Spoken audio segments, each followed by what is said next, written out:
All right, so what are we looking at here? Overshoots do not equal soft landings. That's what the title is. Sometimes his titles are cryptic. This one's actually not that cryptic. What he's saying is, in general, we're not going to get a soft landing. We're still overshot.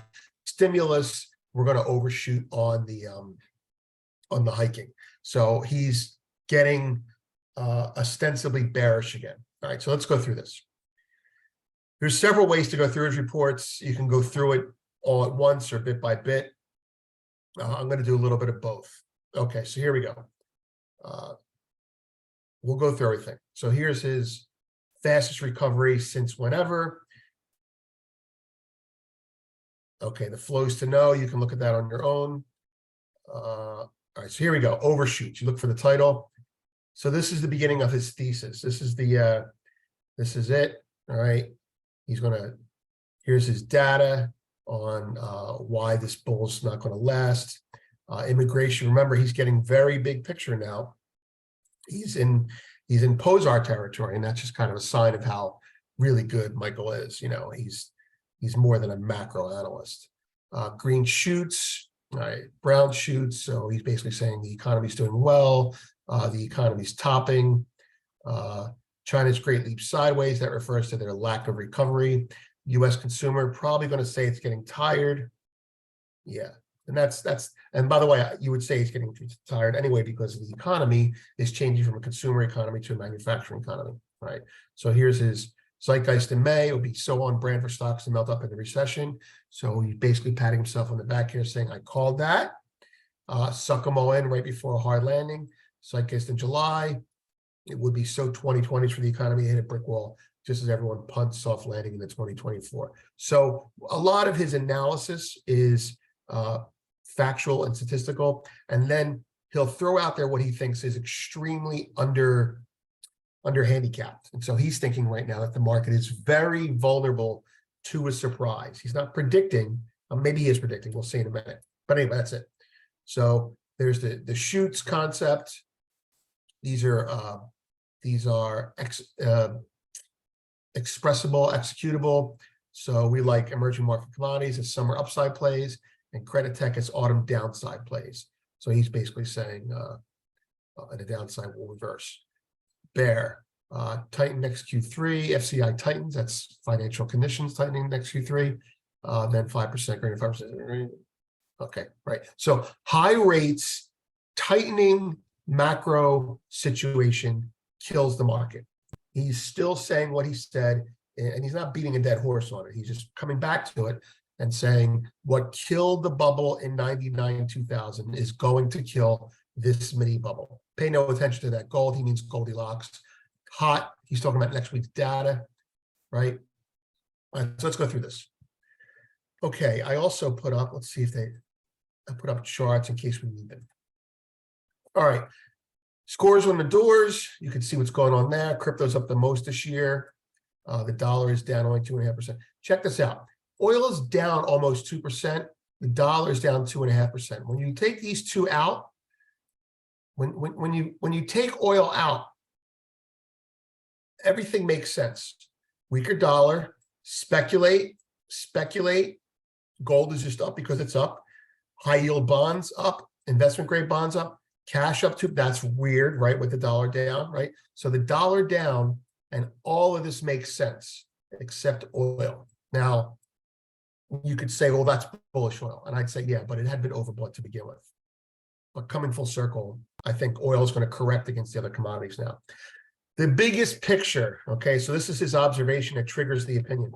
The fastest nominal GDP recovery since WW2, chart 2, 10-year yields back above 4%, threatening 3.6 to 4.1 Goldilocks range, meaning the Goldilocks range for a strong market, despite higher rates, is 3.6 to 4.1%. Above 4.1%, we get a little bit nervous about that. Oil's up 19%, diesel's up 30%. Again, these are stagflationary terms.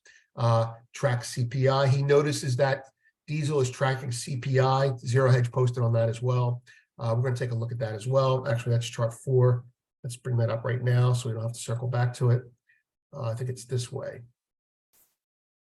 There it is right here. So this chart here on the right, right? Diesel is the dark blue.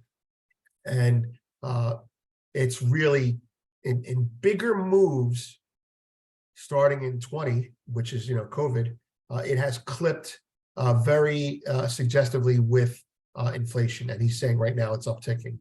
And because it's upticking, inflation should uptick. And I say, yes, he's right. But just keep in mind that it has upticked a lot and gotten away from inflation before getting under control. However, that's at the highs. This is at the lows. And I think he's got a good point there. All right.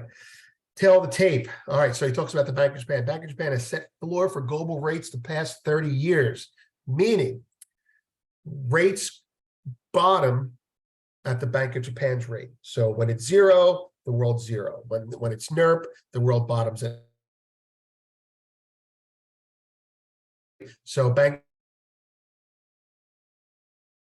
zero rates in 99. They were the first to QE in March 01. Everyone follows, is what he's saying, right? First to yield curve control, September 16th, has added 1.3 trillion to global liquidity past 18 months, set to expand YCC target range. We're going to talk more about that later on, from 75 to 50 to 75 to 100 basis points. On paper, that means tightening. That means a higher floor for global rates.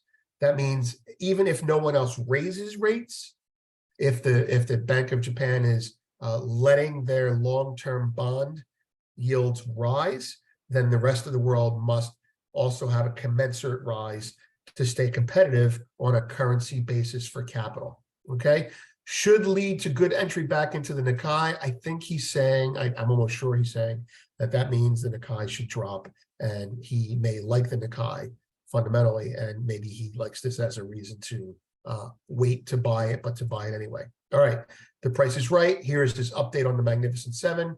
Magnificent Seven stocks are now up twice, back to almost 30% of the S&P 500. Chart 3. Let's bring that up again. Chart 3. Concentration, right? So basically, you had right, and you had the drop, and now, and in the last couple of weeks, he's right, because the last couple of weeks you've seen the industrials actually get hit. People rotating into tech stocks again, and into AI stocks, or whatever you want to call them. But look at this, right? Now, I don't think he's saying to get short, but he's saying that was a spot. Now, these are not slow-moving numbers. These are almost a reflection of fundamentals. So as trading ranges go, tech is really high relative to cyclical and Dow stocks, put it that way. All right. Magnificent stocks, so you can look at the rest of that. Okay, few want to play AI in China. So he's probably using that as a comment that, well, if they're not playing AI in China, then maybe AI is the bubble here. Long duration biotech. Okay, he's basically saying everything that is long duration or should do well along with AI is not, or they're backing off. Therefore, he thinks this market is rotating into fewer and fewer stocks again. So monopolistic tech dominant, that's what he's saying is, the big seven are doing everything. 4% real yields pop the internet in 99. That's what he's saying. 4% real yields pop the internet in 99 or 2000. 3% popped subprime in 08. Crypto crashed on real yield, ripped from minus 100 to plus 150.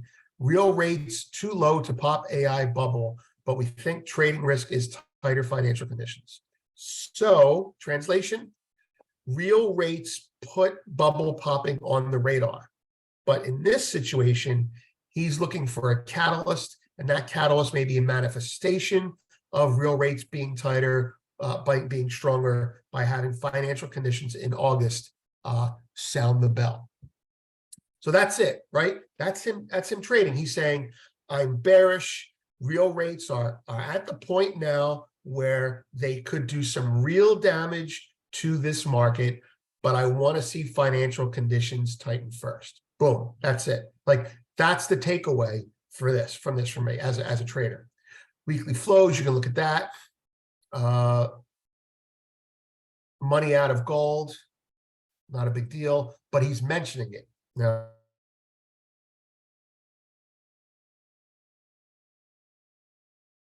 tips, first inflow since August 22nd. He's looking at this as He's going to look at this again later on, I think, I'm guessing, as a return of inflation fears. Think about it.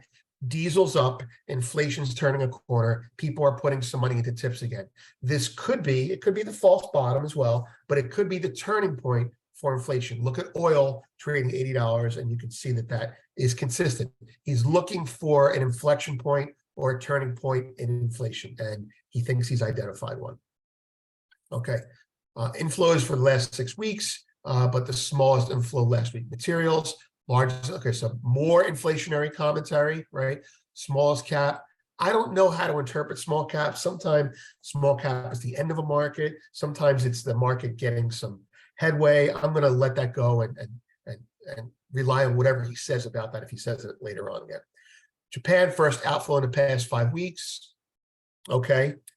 But that's before really the data on the tweaking of the YCC came in. So I'm not sure how relevant that is to the current event. You can read that.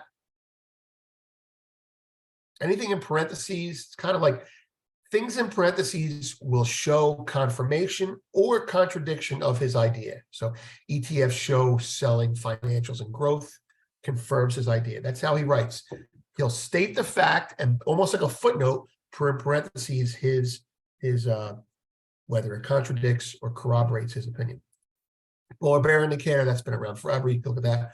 World of overshoots. So here's his what you call it? His abstract, his summary. World of overshoots, pandemics, wars, nationalism, political polarization, heavy 28 trillion fiscal stimulus, lowest rates in 5,000 years, the fastest nominal GDP recovery since World War II. Asset price overshoots the new normal. Worst U.S. Treasury return since 1788 in 2022, minus 17%. Oil price was negative at down $7 a barrel in 2020. Then $123 a barrel in March 22. Then collapse to 67 barrel following 12 months. Bitcoin, 5K, 20K. So he's showing the extreme moves of the overshoots and what markets have done based on events, whether it be COVID, whether it be fiscal stimulus, whether it be monetary policy. He's demonstrating the overshoots. So he's saying AI is simply the new overshoot, which I like to hear that as opposed to him saying AI is a bubble. AI is real. AI is going to make companies more profitable because they're going to fire people from it. So for him to say it's a bubble and then it's going to collapse is bad. And that's why he actually is calling it a baby bubble. He's not saying that it's going to be a bigger bubble. He's saying it's a baby bubble. There is some merit to it. AI simply is the new overshoot. So he's saying this market has gotten ahead of itself. That's what that means. And this is another overshoot. Now, the counter to that, and I'm sure he's thought of this, the counter to that is, I don't know who that is. The counter to that is what's the word? The bullwhip. The bullwhip effect is what's going on. So maybe the bullwhip effect is the Fed over raising, not the Fed, not the market over rallying. So you got to think of it that way. But you know, he obviously has an opinion for reasons that make sense. The nominal bull, U.S. nominal GDP is up 37% since COVID. Most explosive nominal. Simple. Okay. All right.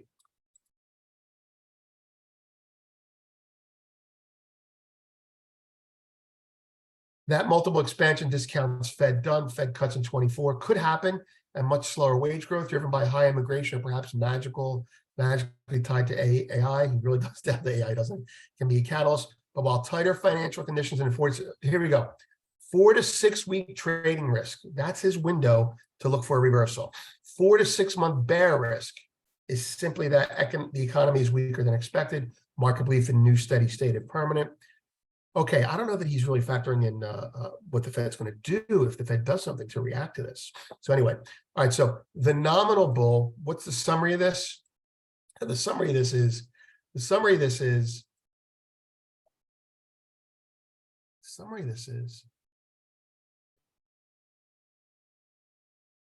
companies are beating earnings per share. They're doing well. That's statement number one. They're doing so well that discounts the Fed being done hiking, and it discounts the Fed's cutting in 2024, which could happen with much slower wage growth.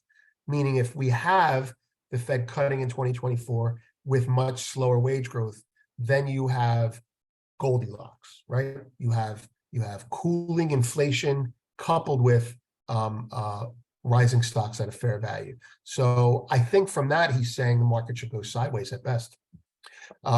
Driven by high immigration, right? That's the whole why wages will be pressured. All right. But, right? While tighter financial conditions are a 4 to 6 week trading risk, a 4 to 6 month bear risk is simply, okay, so tighter financial conditions, he's looking for those to knock the market down for the next 4 to 6 weeks if that shows up. But even worse, the 4 to 6 month bear risk is simply that the economy is weaker than is expected. So the market belief in now steady state of permanently high nominal GDP and earnings per share upside disrupted by a U.S. and global economy that stalls or contracts. Okay, so the market is now of the belief that we're in a steady higher GDP, part of that being inflation, right? It's factoring in, and earnings per share would be upside disrupted. Earnings per share disrupted by a U.S. and global economy that stalls or contracts. I think that's a comment on external forces. I don't think he feels too strongly about that, but it's on his radar. He feels strongly about this on immigration, right? This is him being big picture. Increased supply of labor equals lowered wage growth, ceteris paribus. I haven't heard that in a long time. Immigration in Canada past 12 months.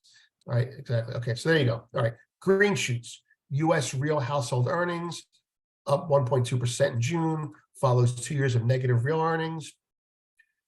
All right, so that would be an underpinner of a strong economy. So that would be a contradictory indicator. Set to bounce forwards based on ratio new orders to inventories. Let's see. ISM set to bounce. Okay, he's saying, okay, this is economically bullish, but according to his math, the industrials and the semis have already discounted this. There's not much room to the upside on it. See what he's doing here? This is the fact, right? This is the does it corroborate or does it contradict? That's how he writes. All right. U.S. housing, residential, highest consumer confidence. Yeah, he's got nothing to say about that. And he's got nothing to say about that because he recognizes that this is supply driven and the lack of supply of houses where people want them is a problem. And that is going to keep the economy doing well. So he may be wrong about the economy, but it's also going to make him right about the inflation. So he's saying stagflation indirectly, but he doesn't have to be right on both sides to be right if the market's going to drop. All right. Global services sectors slowing, 9% PMI is declining. Okay, so that's services inflation, right? That's a reason for inflation cooling. Economic most okay, biggest draft bank. So he's saying here's your Europe slowdown. Germany's in trouble, but Germany I think doesn't want to be a manufacturer anymore. As weird as that sounds, that goes with deglobalization. China's great leap sideways. New China stimulus we think reduces tail risk from bank real estate enough to lift domestic positive for EM assets, but not enough to lift China. All the adage used to be that China has two economic gears, fourth in reverse. China no longer, here you go. China no longer a boom bust economic cycle. He's kind of saying that China might be in a maturing phase of its economy. I think I'd have to ask him. I don't know that he reads us. I know Zoltan does, but I don't know that he does. Tail risk from banks, real estate, good enough to lift Chinese assets, but not. Okay, so China's stimulus is enough to be supportive of their banking and real estate, enough to be supportive of their domestic assets. And it's also positive for emerging market assets, but it's not enough to lift China's GDP forecasts. They're not exporting like they used to. They're not making like they used to. And although he doesn't say it here, think about it. If Europe's not buying and we're not buying, well, then China's not selling. unless Russia's going to be a big buyer of, dim sum. U.S. consumer, right? You're trying to get, he's probably going to say the consumer's weaker here. Get China producing from U.S. consumer right, and most macro stuff falls into place. There you go. That's exactly kind of what I just said. If China's not selling stuff, America's not buying stuff, right? That's what he's saying. Sometimes I like it when I'm right. U.S. consumer buoyed by excess savings, right? We are saving more now. And here's a chart he has on that. And he's used that as indicative, although I don't believe it necessarily has to be, of inflation, not inflation, of inflation fears combined with recession as a harbinger of recession. New secular belief that government intervention nullifies need to save. Okay. Fiscal dominance. The government's putting money into certain industries. The government gives you stimulus checks when there's a problem. There is a new secular belief that government intervention, stimulus checks, energy rebates, guaranteed bank deposits, UBI, stuff like that, nullifies need to save.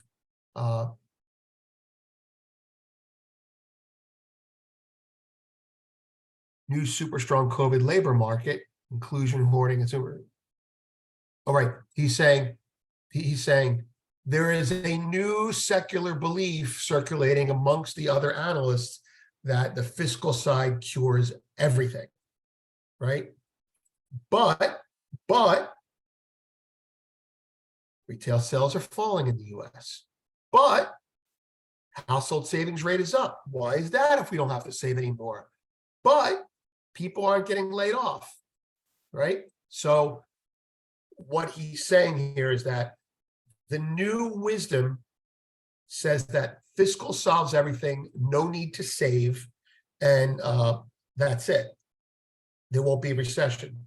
And he's saying, but retail sales are falling. Household savings rate is up. That means people aren't spending. China's economy is also telling you that. He's saying there are signs that this idea, this theory may also be overshooting. I like this stuff. He's good. Okay, so what is he saying here? Unemployment rate remains remarkably low, but again, history shows that a 0.5 to 1 percentage point increase in unemployment rate is typically a recession event. Okay, so he's saying instead of looking at the unemployment rate as being very low and that it has a lot higher to go before we have a recession, look at it as basing very low with inflation basing higher. Therefore, a smaller move in unemployment from 3.8 to 4.5 might be all you need to trigger a recession these days, especially with lower retail spending and more savings. So retail sales are down, savings rates are up, unemployment rate 4 to 4.5% should be a recession, nailed on. It ain't happening yet, but that's where it's trending, bar lagging on unemployment rate. That's where it's trending, bar lagging. He's basically saying that the unemployment rate might be lagging. There you have it. Okay, so he's saying the consensus is soft landing. Soft landing because fiscal cures everything. Fiscal cures everything. Retail, the consumer will be fine. Saving isn't needed. AI cures cancer, et cetera, et cetera. And he's saying, let's not repeal macroeconomic rules yet, okay? We're looking at unemployment that's very high, and that may make you feel very good. However, we're looking at unemployment that may be basing, unemployment basing very low, and that may be a new normal for us, and that's fine. But a small hit to unemployment, a small rise in it, may be enough to trigger a recession. In combination with China's not selling stuff to us. We're not buying stuff from them. Europe is in contraction. And when you combine that with the higher savings rate, which typically precipitates a recession, his thesis is sound. I'm not saying he's right, but he's saying most of his ducks are in a row. And if we get financial conditions to hit up as getting too tight, we're going to have a shit show lower. And then after that, we could have a 4 to 6 month recession if it turns out the economy data is not as good as people think it is. All right, so here we go. And that's it. That's actually a pretty good summary. Very clear today. Very easy to read it today. Green shoots, overshoots, and crapshoots. Okay, bull. If he's wrong, The overshoot era continues. The AI bubble continues. Immigration solves wages, and fiscal maintains a nominal bound. The conventional wisdom is right if he's wrong, right? Bear, FCI tightens for Q3, then greater than 5% savings rate. Then people save even more, right? And 4% plus unemployment rate triggers macro contraction in Q3. So Q4, I should say. So FCI tightening in Q3 gets you a 4 to 6 bear market move, 46-week bear market move. And if that snowballs into an unemployment rate triggering higher, you're going to have a contraction in Q4. That's it. That's what he's saying. If he's right, we're going to have, if he's really, really right, we're going to have a hit to the market in the next 4 to 6 weeks.